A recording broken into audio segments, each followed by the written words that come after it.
Hindi lahat ng kwento na nagsimula sa sakit, matatapos sa sugat. Minsan sa mga durog na bahagi mo, doon mo makikita kung bakit ka itinayo ng Diyos ulit. Ilang araw ang lumipas mula nang magtagpo silang tatlo, si Thea, si Aster at si Rowan, ang lalaking minsang iniwan sila. At ngayon, ninanais bumawi ng buong puso. Sa kafe, habang abala ang lahat, nakita ni Thea si Rowan sa labas, nakaupo sa bench.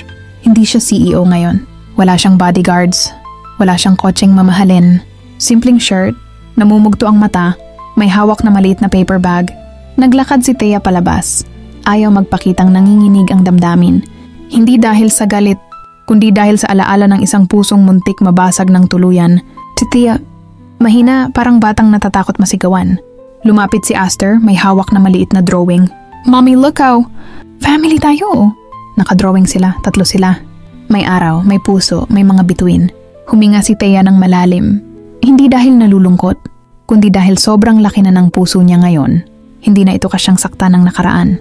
"Rowan," mahina niyang sabi, "pwedeng mag-usap tayo sandali?"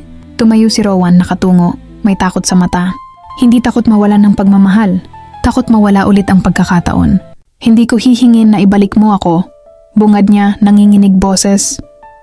"I just want to be in his life. Kahit konti. Kahit ka-friend lang muna. Kahit visitor lang, please, let me earn my place."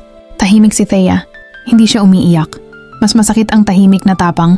"Rowan, nang iniwan mo kami, natuto akong yakapin ang sarili ko. Natutunan kong ako ang mundo ko, hindi ikaw." Alam ko, hikbi niya. At dahil doon, tinapik niya dibdib niya. Natutunan kong magpatawad. Nagangat tingin si Rowan, gulat at takot na may halong pag-asa. Pero hindi ko kailangang bumalik sa nakaraan para maging buo. Ngumiti si Thea, hindi mapait, hindi mapagmataas. Ngiting may kapayapaan. "You can be in Aster's life." May karapatan siya sa ama niya. Pero tandaan mo, tumingin siya kay Aster na tumatakbo sa damuhan, natatawa. "Hinding-hindi ko ibibigay ulit ang babae na pinag-aral ng luha ko." Tumulo luha ni Rowan, hindi dahil natalo siya, kundi dahil ngayon lang niya nakita kung gaano kaganda ang babaeng sinaktan niya kapag pinili na niyang mahalin ang sarili niya. Lumapit si Aster, humawak sa kamay nilang dalawa. "Mommy, Daddy, happy po ako." At doon tumawa si Thea. Yung tawang galing sa puso na marunong na muling tumibok nang hindi takot masaktan. Sumagot siya buong boses. "Hindi lahat ng iniwan nag-iisa. Minsan iniwan tayo para mahanap natin ang sarili natin at mas maging tahanan ng taong pinaka-importante, ang sarili nating anak." At habang naghahabol ang araw sa ulap, tumingin si Thea sa langit. "Lord, salamat. Hindi ko man nakuha ang ending na gusto ko noon. Binigyan mo ko ng buhay na mas maganda ngayon. Because sometimes healing isn't going back.